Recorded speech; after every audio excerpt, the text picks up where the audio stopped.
नमस्कार, आप सभी का बहुत बहुत स्वागत है कलाम एकेडमी के इस डिजिटल प्लेटफॉर्म पर, जिस पर हम आपका सेकंड ग्रेड जो आपकी एग्ज़ाम है उसमें भूगोल विषय का आपका जो सिलेबस है उसको हम डिस्कस कर रहे हैं। और भूगोल विषय का आपका जो सिलेबस है वो वर्ल्ड ज्योग्राफी, इंडियन ज्योग्राफी और राजस्थान ज्योग्राफी, इन 3 भागों में बंटा हुआ है। उसमें से इस क्लास में हम जो डिस्कस करेंगे वो वर्ल्ड ज्योग्राफी के आपके जो टॉपिक हैं जो आपको दिए गए हैं उनको हम डिस्कस करेंगे। तो वर्ल्ड ज्योग्राफी के टॉपिक जो आपके जीके वाले पोर्शन में दिए गए हैं उनमें मुख्यतः 4 जो बातें लिखी गई हैं: महाद्वीप, महासागर, वायुमंडलीय परिसंचरण तंत्र और पर्यावरणीय समस्याएं, उनका समाधान। उनमें से सबसे पहले हम डिस्कस कर लेते हैं महाद्वीप और महासागर। एक साथ नाम वैसे लिखा गया है लेकिन काफ़ी लंबा और बड़ा टॉपिक है। आपके टॉपिक का नाम दिया गया है क्या? महाद्वीप और महासागर। महाद्वीप और महासागरों की स्थिति क्या है, किस तरीके का प्रश्न आपकी परीक्षा में पूछा जा सकता है, उन सभी बातों को यहां पर डिस्कस करना होगा। सबसे पहले हम देखते हैं कि महाद्वीप और महासागर कैसे बने हैं, किस श्रेणी के उच्चावच हैं, इनकी उत्पत्ति तक की प्रक्रिया क्या है, ये सब जानने हम चाहते हैं। तो देखिए, महाद्वीप और महासागर इस पृथ्वी पर कैसे बने हैं, इसके लिए बहुत सारे विद्वानों ने अपने अपने तरीके से मत दिए हैं, लेकिन सभी के मतों को हमें नहीं पढ़ना है। जो मत सबसे ज़्यादा लोकप्रिय रहा है, प्रचलित रहा है, उसी मत को हम देखेंगे और उसी के अनुसार हमें पता करना है कि महाद्वीप और महासागर कैसे बने। तो हमें यहाँ पर जाननी है महाद्वीप और महासागरों की उत्पत्ति, ओरिजिन कैसे हुआ। उत्पत्ति के लिए एक थियरी दी है जो कि वेगनर ने दी है, उसके अनुसार ही हम देख लेते हैं।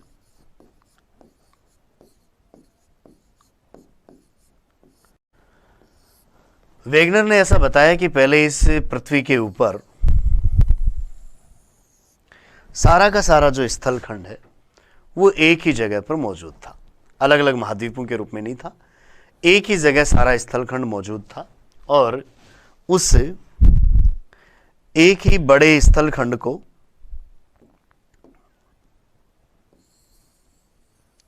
वेगनर ने नाम दिया है पेंजिया। कि सभी महाद्वीप एक ही स्थलखंड के रूप में जुड़े हुए थे जिसका नाम था क्या? पेंजिया।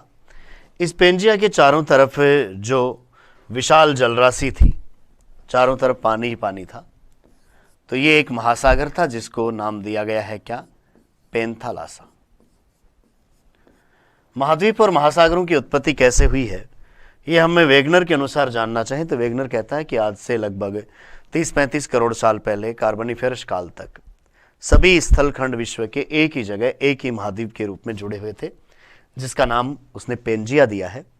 और जितना भी पृथ्वी के ऊपर आज पानी है महासागरों के रूप में, वो सारा का सारा जो जलीय भाग है वो एक साथ एक ही जगह मौजूद था और उसको उसने नाम दिया है क्या? पेंथालासा। आगे चलकर कार्बोनिफेरस काल में इस पेंजिया का विभाजन शुरू हुआ। कार्बोनिफेरस काल में यह पेंजिया टूटा, 2 खंडों में विभक्त हुआ। पेंजिया के जो 2 टुकड़े हुए उनमें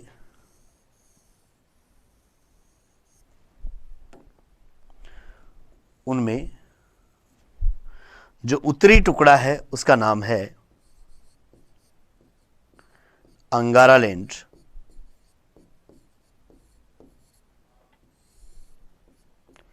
या लोरेशिया, और इसमें जो दक्षिणी टुकड़ा है उसको नाम दिया गया है गोंडवाना लैंड।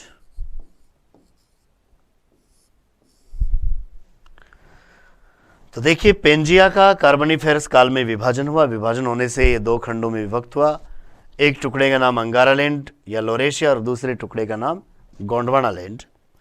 इन दोनों के बीच में जो पेंथालासा का कुछ जल आया, कुछ पानी पेंथालासा का, क्योंकि चारों तरफ ये एक जलराशि थी, पेंथालासा था। इस पेंथालासा का कुछ पानी यहाँ पर इससे अंगारालैंड और गोंडवानालैंड के इन भागों के बीच में आया और उसको नाम दिया गया है टेथिस सागर। टेथिस सागर अंगारालैंड और गोंडवानालैंड के रूप में पेंजिया का एक खुलना टेथिस का खुलना कहा जाता है, टेथिस भूसन्नति का खुलना कहा जाता है। उसके बाद में ये जो खंड थे इनका स्थानांतरण हुआ भूमध्य रेखा की ओर और पश्चिम की ओर। ऐसा होने से ये कई टुकड़ों में टूट गए और कई टुकड़ों में टूटने से महाद्वीप और महासागरों की वर्तमान व्यवस्था हमें प्राप्त हुई है। तो देखिए आगे चलकर इसका विभाजन कैसे हुआ वो प्रक्रिया हम देखें। तो उसके बाद में ये जो अंगारालैंड है ये यहां से उत्तर की ओर खिसका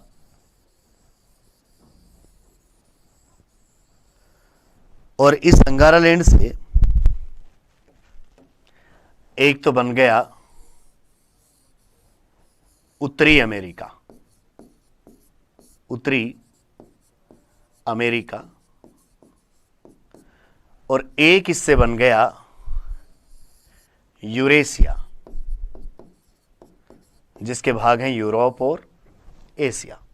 ये दोनों खंड तो बन गए किससे? अंगारालैंड से या लोरेशिया से, जिसमें इस तरफ ये है यूरोप और इस तरफ ये है कौन सा? एशिया। उसके बाद में ये जो दूसरा खंड था गोंडवानालैंड, ये भी यहां से खिसका। गोंडवानालैंड यहां से उत्तर की ओर गया और ये भी कई टुकड़ों में विभक्त हुआ।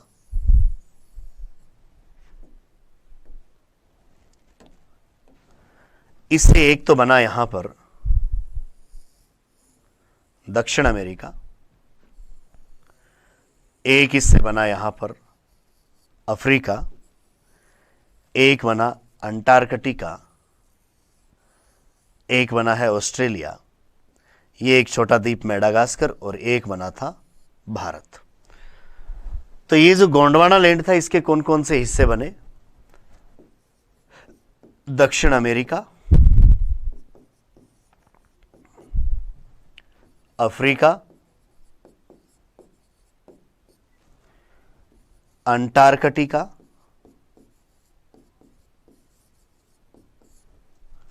ऑस्ट्रेलिया,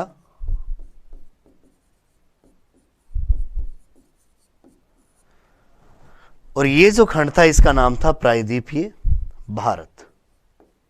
आज भी भारत का जो त्रिभुजाकार दक्षिण का पठार है, प्रायद्वीपीय पठार है, तो वो गोंडवानालैंड का हिस्सा है। और इन अंगारालैंड और गोंडवानालैंड वाले हिस्सों के बीच में ये जो भाग था इसको हमने पहले ही नाम दिया था, कौन सा? टेथिस सागर। उसके बाद में भारत का यह खंड यहां से खिसका उत्तर की ओर, और उत्तर की ओर खिसकते हुए ये यहां पर जाकर एशिया के दक्षिण में यहां व्यवस्थित हो गया। और यहां पर टेथिस जो था उसमें नदियों द्वारा मिट्टी का जमाव किया गया। टेथिस यहां से मिट्टी के भराव द्वारा पूरी तरीके से लुप्त हो गया और फिर भारत और एशिया के खंडों की टक्कर से यहां पर हिमालय पर्वत श्रेणी का निर्माण हो गया और भारत के विशाल मैदान का निर्माण हो गया। इस तरीके से भारत का खंड जो कि गोंडवानालैंड का हिस्सा था, यह अंगारालैंड वाले यूरेशिया से जाकर चिपक गया। तो इस तरीके से एक पेंजिया के टूटने से उत्तरी अमेरिका, यूरोप और एशिया, ये खंड तो बन गए उस पेंजिया के उत्तरी खंड यानी अंगारालैंड से, और उस पेंजिया का जो दक्षिणी खंड था गोंडवानालैंड, उससे बन गए दक्षिण अमेरिका, अफ्रीका, अंटार्कटिका, ऑस्ट्रेलिया और एक भारत का खंड भी। लेकिन भारत का खंड बाद में जाकर एशिया के साथ में जुड़ गया। तो इस तरीके से उस पेंजिया से कुल मिलाकर 7 महाद्वीपों की उत्पत्ति हो गई। अब उस पेंजिया के चारों तरफ जो एक विशाल जलराशि थी, जिसका नाम हमने दिया शुरू में क्या? पेंथालासा। तो एक बड़ा जो महासागर था पेंथालासा, उसका पानी भी कई भागों में विभक्त हो गया है। देखिए उसका जो पानी कई भागों में विभक्त हो गया है, उसमें उत्तरी अमेरिका, यूरोप और एशिया, इनके उत्तर में यहां उसका जो पानी रह गया उसको तो हमने नाम दे दिया क्या? आर्कटिक महासागर। उत्तरी अमेरिका, यूरोप, दक्षिण अमेरिका और अफ्रीका, इनके बीच में जो पानी आ गया उसको हमने कह दिया अटलांटिक। इधर अफ्रीका, ऑस्ट्रेलिया और इस यूरेशिया वाले इस खंड जहां पर उसके दक्षिण में भारत है, इस भाग में बीच में यहां जो पानी आया उसको हमने कह दिया हिंद महासागर। तो इधर जो पानी रह गया उसको आर्कटिक, यहां जो जलीय भाग रह गया उसको अटलांटिक, यहां जो पानी आ गया उसको कह दिया हिंद, और उसके अलावा जो शेष बचा हुआ रह गया उस पानी को हमने कह दिया प्रशांत। आगे चलकर प्रशांत के दक्षिणी, अटलांटिक के दक्षिणी और हिंद के दक्षिणी भागों को विद्वानों ने दक्षिणी महासागर का नाम भी दे दिया। दक्षिणी महासागर का नाम भी दे दिया है, जो कि अंटार्कटिका के चारों तरफ है। तो कुल मिलाकर वेगनर की थ्योरी के अनुसार पहले सभी स्थलखंड एक जगह पेंजिया के रूप में जुड़े हुए थे। चारों तरफ एक विशाल जलराशि थी जिसका नाम पेंथालासा था। आगे चलकर पेंजिया टूटा तो उसके टूटने से 7 महाद्वीपों की व्यवस्था हुई और पेंथालासा के ऊपर ये महाद्वीप विभिन्न दिशाओं में तैरकर फैल गए। तो पेंथालासा भी कई खंडों में विभक्त हो गया, आर्कटिक, अटलांटिक, हिंद आदि, और बचा हुआ जो भाग था पेंथालासा का उसको हम कहते हैं कौन सा? प्रशांत। तो परीक्षा में आपको प्रश्न पूछा जाता है कि पेंथालासा का अवशिष्ट भाग कौन से महासागर के नाम से जाना जाता है? तो किसके नाम से जाना जाता है? वो प्रशांत महासागर के नाम से जाना जाता है। प्रशांत पेंथालासा का अवशिष्ट भाग है।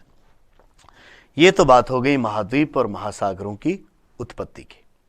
अब दूसरी बात आपको क्या पूछी जा सकती है, क्योंकि आपके सिलेबस में टॉपिक है महाद्वीप और महासागर, इनसे जुड़ी हुई क्या क्या बात एग्जामिनर पूछ सकता है वो सब डिस्कस करनी है। पहले डिस्कस कर ली कि इनकी उत्पत्ति कैसे हुई, अब दूसरी बात को डिस्कस करते हैं कि महाद्वीप और महासागर किस टाइप के उच्चावच हैं।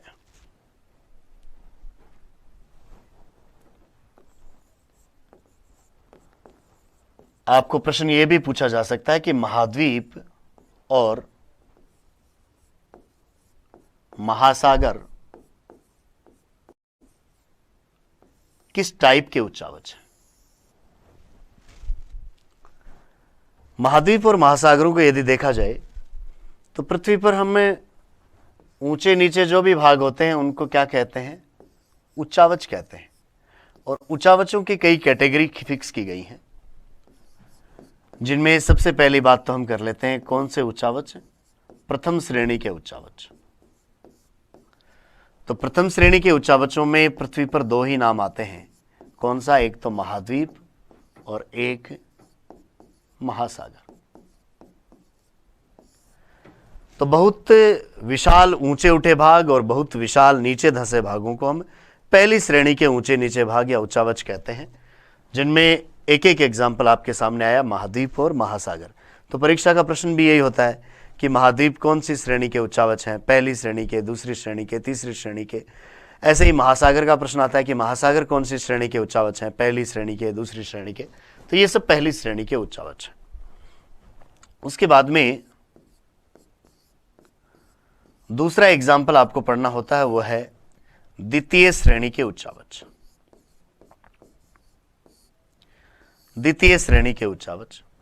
तो पहली श्रेणी के जो उच्चावच हैं उनके ऊपर और जो ऊंचे नीचे भाग होते हैं उनको हम द्वितीय श्रेणी के उच्चावच कहते हैं। जैसे महाद्वीपों के ऊपर ऊंचे नीचे भागों में आता है पर्वत, पठार,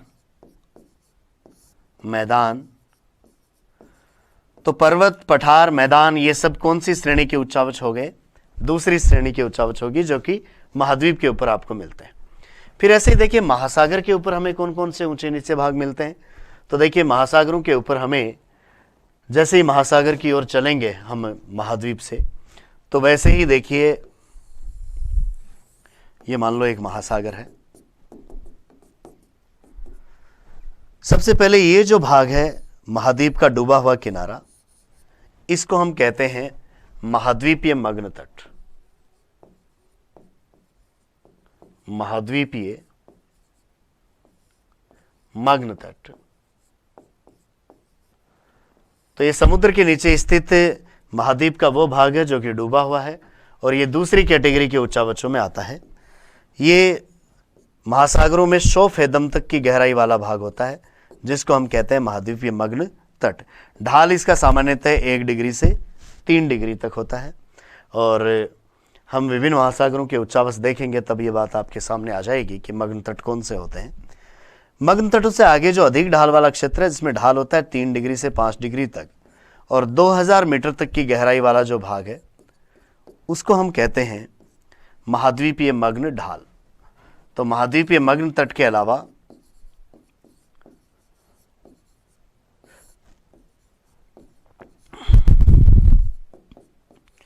इस महासागर की तली पर आगे मिलने वाला आपको जो भाग है वो क्या है, महाद्वीपीय मग्न ढाल। तो ये मग्न ढाल भी कौन सी श्रेणी का उच्चावच है, द्वितीय श्रेणी का। इसके आगे चलेंगे तो यहां पर जैसे ही ढाल बढ़ेगा वहां पर यह भाग थोड़ा ऊंचा मिलेगा आपको, जो कि महाद्वीपीय मग्न ढाल है। और इस ढाल से आगे का जो समतल मैदान है, इनके बीच में हम डिफरेंस देखेंगे तो यहां पर ढाल अचानक से तेज होता है। इस भाग को हम कह देते हैं महाद्वीपीय उभार। महाद्वीपीय उभार।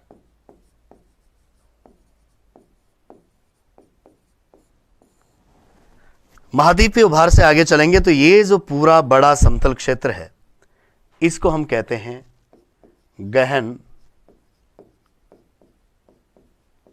सागरीय मैदान। गहन सागरीय मैदान, ये गहन या गहरा सागरीय मैदान है जो कि सबसे ज्यादा विस्तृत क्षेत्र पर होता है। और इसके ऊपर कुछ समुद्री पर्वत होते हैं जिनको हम कहते हैं महासागरीय कटक।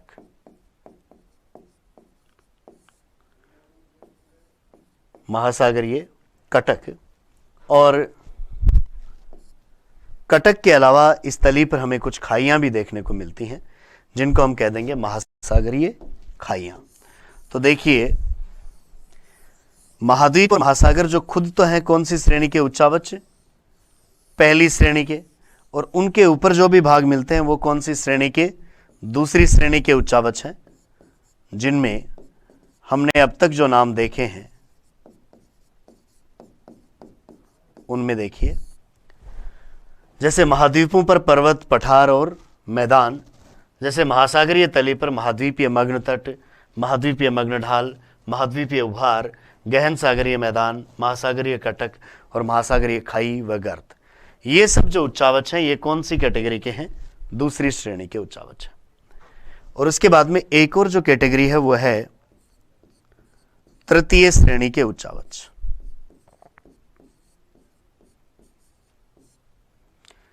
तृतीय श्रेणी के उच्चावच कौन कौन से हैं?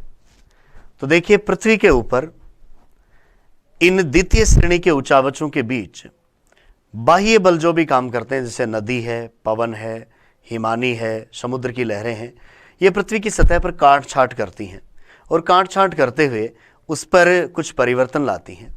तो इन बाह्य बलों द्वारा लाए गए जितने भी परिवर्तन और उनसे बनने वाली जो भी स्थलाकृतियां हैं, उन सभी स्थलाकृतियों को हम कहते हैं तृतीय श्रेणी के उच्चावच। तो तृतीय श्रेणी के उच्चावच कौन से हैं? पृथ्वी पर काम करने वाले विभिन्न बाह्य प्रक्रम, विभिन्न बाह्य प्रक्रम,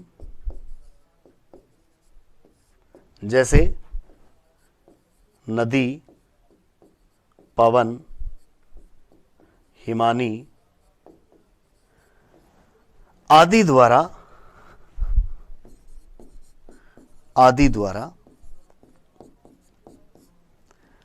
अपर्दन करते हुए यानी कटाव करते हुए और जमाव करते हुए, या हम कह दें निक्षेपण करते हुए जो स्थलाकृतियां बनाई जाती हैं,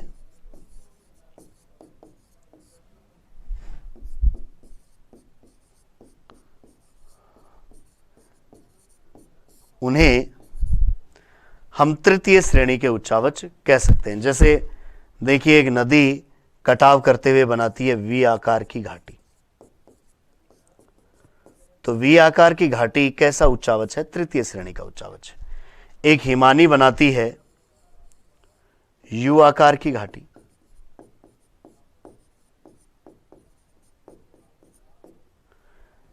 इसके अलावा एक नदी डेल्टा भी बनाती है। और इसके अलावा यदि हम बात करें तो जैसे पवन है, हवा है, हवा कुछ बालू का स्तूप भी बनाती है निक्षेपण से। तो पृथ्वी पर जो भी काम करने वाले बाह्य बल हैं, चाहे वो नदी है, पवन है, हिमानी है, उनके द्वारा अपर्दन और निक्षेपण से जो आकृतियां बनती हैं, स्थलाकृतियां बनती हैं, उनको हम कहते हैं कौन सी श्रेणी के उच्चावच? तृतीय श्रेणी के उच्चावच। कुल मिलाकर अब तक की बात में हमने क्या देखा है कि आपके सिलेबस का टॉपिक है महाद्वीप एवं महासागर। तो यहां से प्रश्न बन सकता है कि निम्न में से महाद्वीप और महासागर कौन सी श्रेणी का उच्चावच है? तो पहली श्रेणी का उच्चावच है, लेकिन इसके साथ में हमें यह भी ध्यान में रहना चाहिए कि दूसरी श्रेणी के उच्चावच कौन से हैं और तीसरी श्रेणी के उच्चावच कौन से हैं। तो पहली श्रेणी में सिर्फ महाद्वीप और महासागर, दूसरी श्रेणी में महाद्वीपों पर बने पर्वत पठार मैदान और महासागरों पर बने महाद्वीपीय मग्न तट, महाद्वीपीय मग्न ढाल, महाद्वीपीय उभार, गहन सागरीय मैदान, महासागरीय कटक, महासागरीय खाई और गर्त आदि होते हैं। और तीसरी श्रेणी के उच्चावच में विभिन्न बाह्य प्रक्रम जो पृथ्वी पर काम करते हैं, जैसे नदी है, पवन है, हिमानी है आदि के द्वारा अपर्दन और निक्षेपण से जो भी स्थलाकृतियां निर्मित होती हैं, जैसे नदी वी आकार की घाटी बना रही है, हिमानी यू आकार की घाटी बना रही है, नदी जलोढ़ मैदान बनाती है, जलोढ़ पंख बनाती है, जलोढ़ शंकु बनाती है, इसके अलावा डेल्टा का निर्माण करती है, हिमानी भी कई तरीके की आकृतियां बनाती हैं, हवा से भी कई अपर्दन और कटाव से स्थलाकृतियां बनती है, जिनमें एक एग्जाम्पल बालू का स्तूप हमने देखा। तो ये सब जो स्थलाकृतियां हैं, ये कौन सी श्रेणी के उच्चावच हैं? तीसरी श्रेणी के उच्चावच हैं। अब महाद्वीप और महासागरों के संबंध में और थोड़ी और जानकारी लेते हुए हम अगली बात इनकी डिस्कस करते हैं। तो नेक्स्ट, अब अगला प्रश्न आपको क्या पूछा जा सकता है महाद्वीप और महासागरों के संदर्भ में?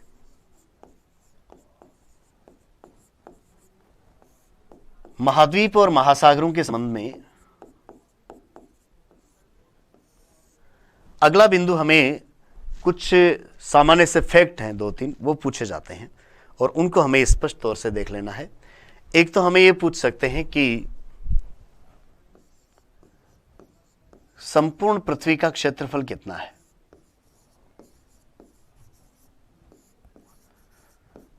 तो देखिए, संपूर्ण पृथ्वी का जो क्षेत्रफल है वह है 51 करोड़ वर्ग किलोमीटर। 51 करोड़ वर्ग किलोमीटर इस पूरी पृथ्वी का क्षेत्रफल है।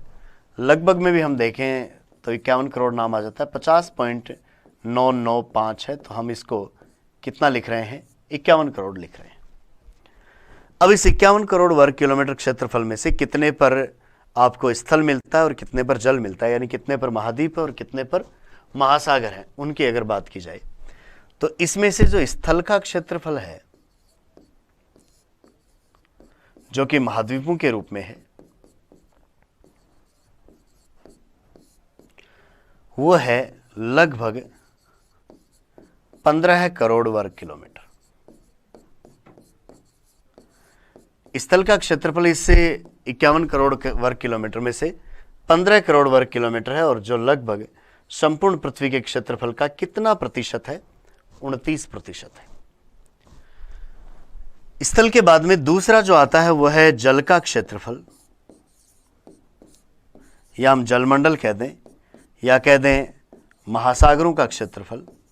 तो महासागरों का विस्तार है इस पृथ्वी पर कितने पर? 36 करोड़ वर्ग किलोमीटर पर। 36 करोड़ वर्ग किलोमीटर क्षेत्रफल पर महासागरों का विस्तार है, जो समस्त पृथ्वी के क्षेत्रफल का है 71%। तो यहां से 3 फैक्ट मुख्य हैं। स्थल और जल दोनों का जो क्षेत्रफल है वो क्रमशः 15 करोड़ और 36 करोड़ वर्ग किलोमीटर है। 36 और 15 होते हैं टोटल कितना? 51 करोड़ वर्ग किलोमीटर। 15 करोड़ वर्ग किलोमीटर पर महाद्वीप फैले हुए हैं, जो संपूर्ण पृथ्वी के क्षेत्रफल का है 29%, और 36 करोड़ वर्ग किलोमीटर क्षेत्रफल पर महासागर फैले हुए हैं, जो कि संपूर्ण पृथ्वी का कितना है? 71% है। ये तो बात हुई महाद्वीप और महासागरों के क्षेत्रफल की। तो देखिए, इस कड़ी में अभी तक हमने इस क्लास में क्या क्या चीजें देखी हैं। सबसे पहली बात तो कि महाद्वीप और महासागरों की उत्पत्ति कैसे हुई। दूसरी बात हमने ये डिस्कस की कि महाद्वीप और महासागर किस श्रेणी के उच्चावच हैं, तो उच्चावचों के प्रकार देखे। तीसरा हमने ये देखा कि महाद्वीप और महासागरों का कुल क्षेत्रफल कितना है और संपूर्ण पृथ्वी के क्षेत्रफल में इन दोनों का अनुपात कितना कितना है। अब इसके बाद में जो आपके सामने अभी तक 7 महाद्वीपों की स्थिति बनी हुई है, हम अब इसमें से महाद्वीपों को शुरू करेंगे, फिर महासागरों को पढ़ा जाएगा। तो महाद्वीपों को यदि शुरू किया जाए तो जो 7 महाद्वीप बने हुए हैं उनका हमें क्षेत्रफल और जनसंख्या में स्थान देखना और उनकी प्रत्येक महाद्वीप की कुछ सामान्य विशेषताएं आपको देखते हुए चलनी है।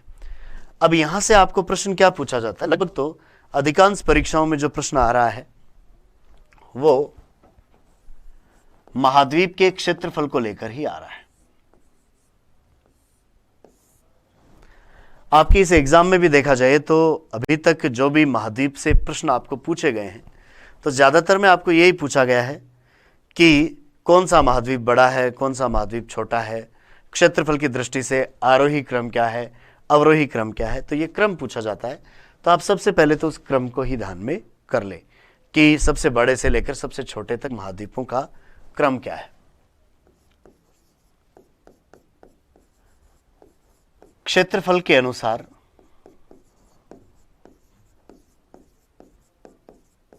क्रम यदि देखा जाए तो पहले नंबर पर है एशिया महाद्वीप। एशिया महाद्वीप का क्षेत्रफल सबसे ज्यादा है विश्व में और ये पूरी पृथ्वी के क्षेत्रफल का लगभग 30% के आसपास है। हम कह सकते हैं लगभग 29.9% है। तो कितना हो गया, 30% के आसपास एरिया पर तो एक ही महाद्वीप फैला हुआ है जिसका नाम है क्या, एशिया। एशिया के बाद में 2 नंबर पर आता है क्षेत्रफल की दृष्टि से अफ्रीका। अफ्रीका महाद्वीप का जो कुल क्षेत्रफल है वो 20% के आसपास है, लगभग 20.2%। तो कुल मिलाकर 30% एरिया पर तो फैला हुआ है एशिया और 20% के लगभग एरिया पर फैला हुआ है अफ्रीका। ये दोनों महाद्वीप मिलकर पूरी पृथ्वी पर जो भी स्थल का क्षेत्रफल है उसके आधे भाग पर यानी 50% भाग पर तो 2 ही महाद्वीप फैले हुए हैं जिनका नाम है कौन सा, पहला एशिया और दूसरा अफ्रीका। क्षेत्रफल की दृष्टि से फिर 3 नंबर पर आता है उत्तरी अमेरिका। उत्तरी अमेरिका जो विश्व के कुल क्षेत्रफल का लगभग 16.5% है, यानी अफ्रीका से थोड़ा छोटा है, 16.5% है। उत्तरी अमेरिका के बाद में क्षेत्रफल की दृष्टि से चौथे नंबर पर आता है वह है दक्षिण अमेरिका। दक्षिण अमेरिका जो कि पृथ्वी के कुल क्षेत्रफल का लगभग 12% है, 11.9% हम कह दें तो लगभग कितना, 12% पर फैला हुआ है कौन सा, दक्षिण अमेरिका। क्षेत्रफल की दृष्टि से फिर 5 नंबर पर आता है अंटार्कटिका। अंटार्कटिका अंटार्कटिका यहां पर क्षेत्रफल की दृष्टि से 5 नंबर पर है और बहुत सारी बार आपको परीक्षाओं में प्रश्न भी यही पूछा जाता है कि क्षेत्रफल की दृष्टि से 5वें नंबर पर कौन है, क्योंकि अब अंटार्कटिका जनविहीन है तो ज्यादातर कैंडिडेट ऐसा सोच लेते हैं कि सबसे छोटा होगा, जबकि वास्तव में सबसे छोटा नहीं है, वो ऑस्ट्रेलिया और यूरोप उनसे बड़ा है और 5वें नंबर पर इसका नंबर आता है क्षेत्रफल की दृष्टि से। क्षेत्रफल के अनुसार देखा जाए तो ये संपूर्ण पृथ्वी के क्षेत्रफल का लगभग 9.3% के लगभग। छठे नंबर पर आता है फिर यूरोप। यूरोप छठे नंबर पर और संपूर्ण पृथ्वी के क्षेत्रफल का लगभग, संपूर्ण महाद्वीपों के क्षेत्रफल का लगभग 6.5% है। और 7वें नंबर पर आता है ऑस्ट्रेलिया जो कि क्षेत्रफल की दृष्टि से विश्व का सबसे छोटा महाद्वीप है और ऑस्ट्रेलिया के अंतर्गत आता है लगभग 5.4% क्षेत्रफल संपूर्ण जो भी स्थल है या संपूर्ण जो भी महाद्वीप है उनका। इस तरीके से कुल मिलाकर इन 7 महाद्वीपों के रूप में इनका प्रतिशत लगभग 100 के आसपास हो रहा है, एग्जैक्ट तो नहीं होगा लेकिन लगभग 100 के आसपास होगा। और ये इन 7 महाद्वीपों के रूप में हमें क्षेत्रफल के अनुसार क्रम देखने को मिल रहा है। अब यहां से आपको प्रश्न क्या पूछा जाता है, बार बार आपकी परीक्षा में यही प्रश्न आ रहा है। एक बार तो ये पूछ लिया गया कि सबसे बड़ा महाद्वीप कौन सा है, एक बार ये पूछ लिया सबसे छोटा महाद्वीप कौन सा है, एक बार ये पूछ लिया 2 सबसे छोटे महाद्वीप कौन से हैं, तो ऑस्ट्रेलिया और यूरोप है।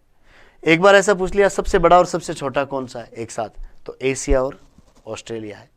और उसके अलावा 4-5 बार ऐसे भी पूछ लिया, इन 3-4 महाद्वीपों का आपको क्रम देख पूछा जाता है कि इनका आरोही क्रम बताओ या इनका अवरोही क्रम बताओ।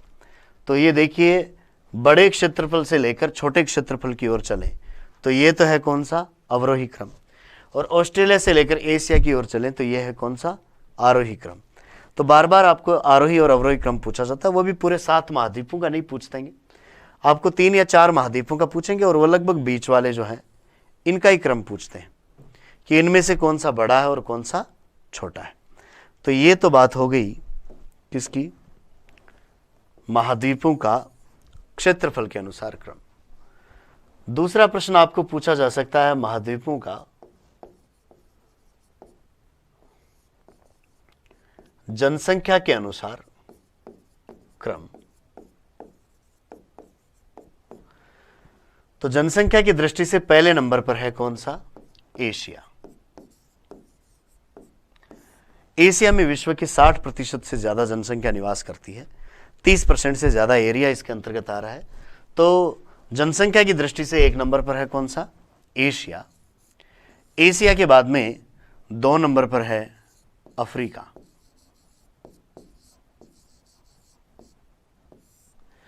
एशिया में विश्व की 60% से ज्यादा पॉपुलेशन निवास करती है और अफ्रीका में लगभग 15% के आसपास पॉपुलेशन निवास करती है।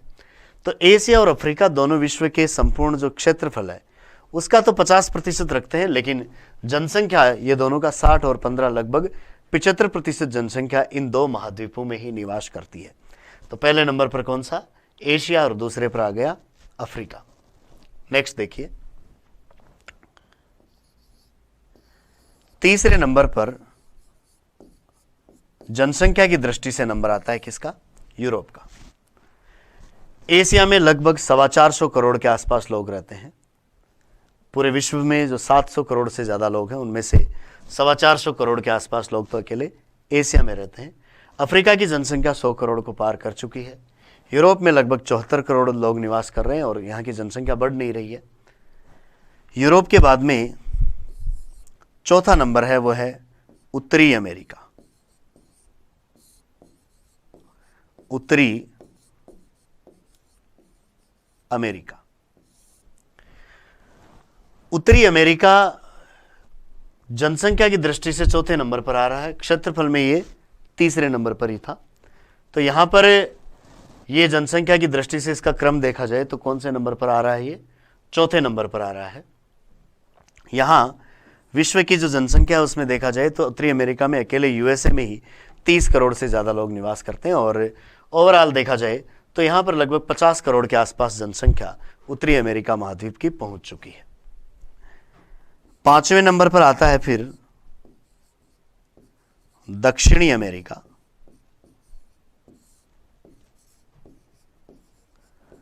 दक्षिणी अमेरिका जनसंख्या की दृष्टि से 5 नंबर पर आता है और इसकी जनसंख्या लगभग 40 करोड़ के आसपास पहुंच चुकी है।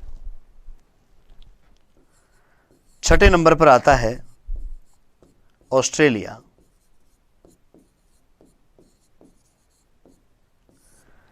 इसकी जनसंख्या राजस्थान से भी आपको आधी मिलती है, लगभग 3 करोड़ से भी कम लोग एशिया में इसमें ऑस्ट्रेलिया में निवास करते हैं। और 7वें नंबर पर है अंटार्कटिका, जिस पर रजिस्टर्ड तो नहीं है लोग, शोध कार्य के लिए कुछ जाते रहते हैं।